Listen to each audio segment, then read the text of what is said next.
Assalamualaikum warahmatullahi taala wabarakatuh.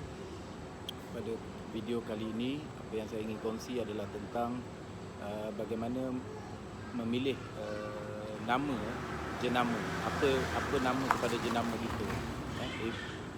Contoh macam Adabi kan. Adabi adalah satu jenama. Nestle adalah nama syarikat. Milo adalah satu jenama. Nescafe adalah satu jenama. Apa lagi? Proton adalah satu jenama. Pro2 adalah salah satu jenama. Jadi itu adalah nama syarikat, nama kepada produk. Nama syarikat lain, bab lain. Nama syarikat tak kisah nama apa pun. Nama syarikat bagi saya jatuh nombor 2. Kepentingan dia dalam memilih apa nama itu terpulanglah kepada anda based on family ke, base apa anda punya kepercayaan ke, itu tak kisah. Tapi dalam memilih jenama ni, sebab kat market kita akan kedepankan jenama, bukan nama syarikat. Nama syarikat tu adalah pemilik.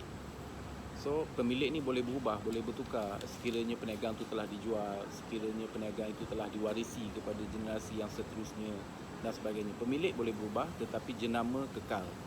So kaedah untuk memilih jenama tadi, ada banyak perkara yang perlu kita ambil kira lah, perlu ambil kira. Jadi kepada orang baru, yang baru nak orang kata melangkah masuk dalam dunia perniagaan, sebaiknya anda faham dulu asas memilih jenama sebelum anda melangkah lebih jauh. Sebab ini adalah perkara asas dan sangat penting, dan juga boleh menjimatkan anda punya kos pada masa akan datang.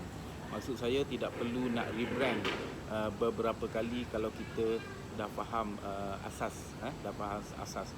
So sebab itu kita tengok banyak syarikat-syarikat kadang-kadang selepas berapa tahun dia rebrand, tukar color lah, tukar logo lah, tukar nama lah dan sebagainya, kerana dia rasa penyesuaian kepada apa yang sedang berlaku pada situasi itu. Jadi kalau kita memahami lebih awal, insya-Allah kita lebih bertahan lama untuk tidak rebrand ataupun tidak menukar sebarang nama, sebarang jenama, sebarang warna dan sebagainya. Jadi untuk memilih ini, apa yang kita ambil kira, nombor satu adalah apa jenis perniagaan yang kita nak jalankan kan. Adakah makanan, perkhidmatan, apa lagi, pakaian, transport dan sebagainya. Jadi jenis perniagaan kita perlu kena pasti apa yang jenis perniagaan yang kita nak evolve. Yang pertama. Yang kedua, apa plan kita selepas kita dah buat bisnes yang pertama ni. Katakan bisnes pertama you jual makanan.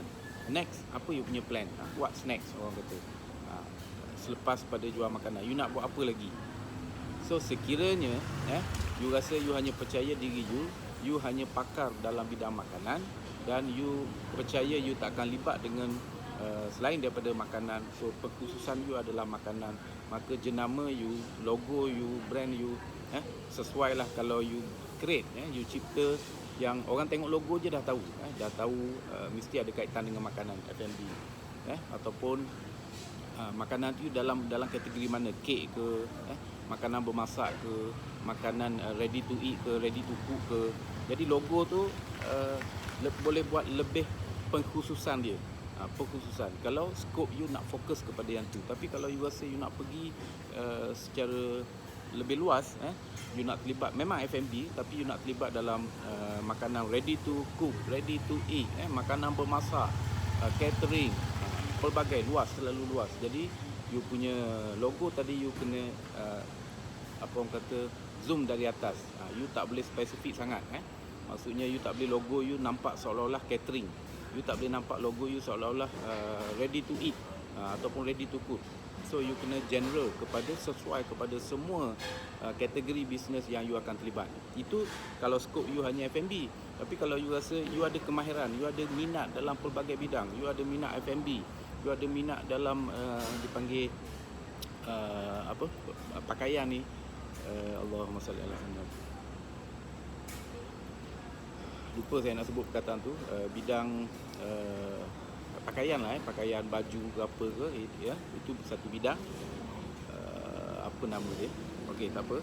Dan katakan you ada minat lagi dalam bidang transport, you ada minat dan kemahiran lagi dalam bidang perkhidmatan, pemasangan elektrikal ke aircon ke apa tu kan. Bermakna you ni orang yang mempunyai banyak pengalaman ataupun banyak kemahiran, mempunyai banyak modal, mempunyai banyak idea. So jenama dan juga logo you perlulah merangkumi semua. You tak boleh spesifik kepada F&B saja. Saya boleh bagi contoh apa?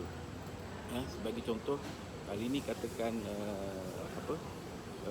Sam Dabi, contoh Sam Dabi, syarikat yang berjaya. Apa bisnes Sam Dabi?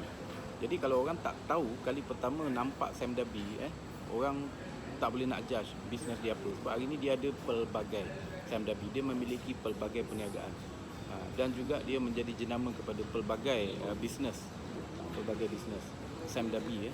Okey, contoh lagi apa? Proton khususan dia, jenama tu adalah khusus untuk kereta setakat ni. Dia tak ada lori, dia tak ada bas, dia tak ada motosikal. Logo Proton hari ni hanya diguna pada kereta saja setakat ini. So macam Proton, dia mungkin juga sesuai untuk kategori motor dan sebagainya. Itu dalam contoh yang saya bagi sebagai syarikat-syarikat yang memilih jenama dan juga logo lah. So kita tengok hari ni Mercedes kan, Mercedes ni dia tak melambangkan jenama kereta saja, kerana dia ada lori, dia ada bas, terbaru dia ada basikal. So dia ada banyak produk. Jadi logo dia nampak hanya satu bintang untuk Mercedes. Untuk Audi, setakat ini dia hanya keluarkan produk kereta dan juga Audi. Setakat ni yang saya tahu, main dia adalah kereta lah, Audi. Sebab tu orang kata brand kereta adalah salah satunya Audi, Volkswagen, itu adalah brand kereta, Alfa Romeo, kerana dia tak keluarkan produk-produk lain, dia hanya fokus kepada kereta. So contoh lagi BMW dia ada kereta, dia ada motor, dan lain dia tak ada. Jadi itulah contoh yang saya boleh ambil, di mana satu logo sesuai untuk beberapa produk. Apa lagi? Contoh kita tengok macam Adidas dia adalah logo kepada pakaian lah. So pakaian Adidas ni dia tak khusus kepada baju saja. Adidas overall pakaian, dia ada baju, dia ada kasut, dia ada seluar, dan fokus dia lebih kepada sport. Nike pun sama, kompetitor dia adalah Nike, Adidas, Nike, Puma. Itu dalam satu group of business dipanggil, satu kategori. So brand apa lagi? Dia ada banyak. Untuk pakaian pun dia ada banyak sektor dia, sektor sport, sektor casual dan sebagainya. Jadi kita kepada peniaga baru ni, kita perlu tengok kepada syarikat-syarikat yang dah berjaya, syarikat-syarikat yang dah berkembang, bagaimana dia memilih logo dia, bagaimana dia memilih nama dia untuk bawa bisnes dia. Sebab logo ni pun penting, penyumbang kepada kita punya usaha, kita punya semangat. Sebab bila kita tengok logo kita tu, kita ada rasa semangat, itu penting. Tapi kalau kita tengok logo kita dah rasa lemah, kita dah rasa malu nak up kan, nak promote kat orang, kita rasa malu logo kita tu. So kat situ kita mungkin dah ada satu kesilapan. Sama ada kesilapan kita tak ada confident pada diri sendiri, kita tak ada confident pada perniagaan kita, jenama kita, ataupun you memilih logo yang salah.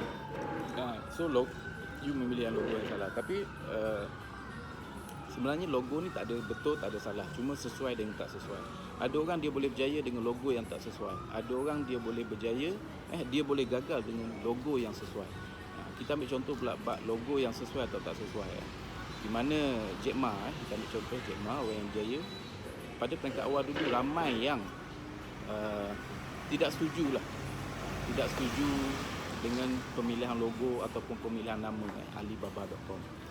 Jenama kepada perniagaan Jack Ma adalah Alibaba. Jadi peringkat awal ramai yang tak setuju pemilihan nama itu. Why Alibaba? Sebab Alibaba ni nama, orang kata, satu perkataan yang boleh kata berasal daripada Middle East, sedangkan Jack Ma daripada China kan. Jadi jenama tu tidak menampakkan ianya datang daripada China kan. So Jack Ma ada dia punya alasan-alasan dia sendiri. So kalau tanya ramai orang pada peringkat awal dulu, pemilihan nama dan logo tu macam tak sesuai bagi Jack Ma. Tetapi Jack Ma menggunakan nama yang tak sesuai hari ni, mencipta satu kejayaan yang luar biasa. So sebab itu pemilihan jenama tidak ada yang salah, cuma sesuai atau tak sesuai. Tidak sesuai bermakna tidak sesuai bukan bermakna akan gagal, sesuai bukan bermakna akan berjaya. Cuma memudahkan you bawa, memudahkan you drive dia. Kalau you tahu apa yang you buat, you nak guna nama yang tak sesuai, tapi you nak gunakan kelemahan tu sebagai kekuatan you, yes, itu adalah satu kekuatan. Itulah yang tepat apa yang you buat. Kerana jenama ni you kena select, kerana you baru, orang tak kenal you, orang tak nampak you. Jadi you kena create satu jenama, satu logo yang orang akan nampak daripada jauh, orang akan ingat. Bila sekali tengok je orang akan ingat. Itu dari segi marketing. Dari segi marketingnya kita perlu memilih satu logo ataupun satu nama yang mudah orang ingat, yang senang orang nampak, senang orang nampak, mudah orang ingat. Sebab tu selalu orang pilih logo ni nama kala-kala yang striking, merah lah, kuning lah, orange lah. Itu untuk nak attract orang, supaya orang perasan you, orang nampak you. Itu yang pertama. Yang kedua, nak kena buat orang ingat. Orang ingat. Selain daripada colour, untuk orang attract kita, nak bagi orang ingat. Nama tu mestilah nama yang mudah diingat. Sebab tu Jack Ma dia memilih Alibaba. Jadi sekali orang dengar je apa yang punya platform, Alibaba. So orang akan ingat. Kalau orang tak ingat pun, orang mudah, orang kata panggil itu nama. Nama dia macam Arab-Arab sikit, apa. So cepat dia akan keluar nama tu bila kita lupa, seseorang tu lupa. Jadi itulah antaranya pemilihan nama ni kita kena tengok dari sudut tu. Betul atau salah tidak ada, cuma sesuai dengan tidak sesuai saja. You yang tahu kenapa you pilih cipta tu. Jangan fikir, jangan hairan dengan apa orang punya komen, orang punya pandangan. Yang penting you tahu. Ada orang bawa kereta drive ke depan kan, pegang steering jalan ke depan. Itu normal. Tapi ada orang kalau dia nak buat outstanding, contoh kat highway lah, kalau semua orang drive ke depan, so normal, orang tak akan perasan, orang kata tak fokus pada mana-mana satu kenderaan. Dia orang akan tengok kenderaan lalu yang banyak, yang laju dan sebagainya. Tapi kalau you tiba-tiba you drive secara reverse, you bawa kereta you secara reverse, dengan kelajuan yang normal seperti mana orang lain, you jalan. Jadi kita tak boleh kata you menongkat arus, kerana you masih lagi mengikut arus, tetapi cara you mandu tu cara boost-start, cara reverse. So pasti kalau zaman sekarang, zaman orang kata elektronik digital ni, video kat tangan ni, kamera kat tangan ni, guarantee terlalu ramai akan rakam video you sedang memandu secara reverse dengan kelajuan yang normal dengan kereta orang lain melalui highway. Itulah dalam strategi marketing ataupun dalam strategi mencipta nama, mencipta logo dan mencapai dia punya matlamat. Okey? Dan berbeza dengan syarikat besar. Syarikat besar lain kaedah dia. Kalau syarikat besar dia ada banyak capital, dia tidak perlu kepada attraction punya nama, attraction punya logo. Sebab dia dah besar, mudah untuk orang kenal dia. Bila dia keluar saja, orang dah tahu. Sebagai contoh lah yang terbaru hari ni, AirAsia dah ramai orang kenal, satu dunia dah tahu. Bila dia keluarkan satu servis baru, iaitu e-hailing juga, macam mana Grab, macam mana Myka, so dia hanya guna nama AAR, AirAsia Ride, kan? So nama tu tak attract mana pun, logo dia pun tak attract mana pun, AAR. Tapi kerana dia adalah lahir daripada satu syarikat gergasi, syarikat besar yang dah ada nama dan sebagainya. Jadi tanpa iklan yang berleluasa pun cepat masyarakat tahu kewujudan satu perkhidmatan baru e-hailing daripada AirAsia. Jadi kita orang kecil tak boleh ikut strategi orang besar dari segi pemilihan nama. Tapi kita orang kecil boleh follow strategi syarikat yang besar bermula daripada kecil. Itu kita boleh follow langkah-langkah awal dia. Sebagai contoh Alibaba lah. Alibaba bermula daripada kecil, small, lahir.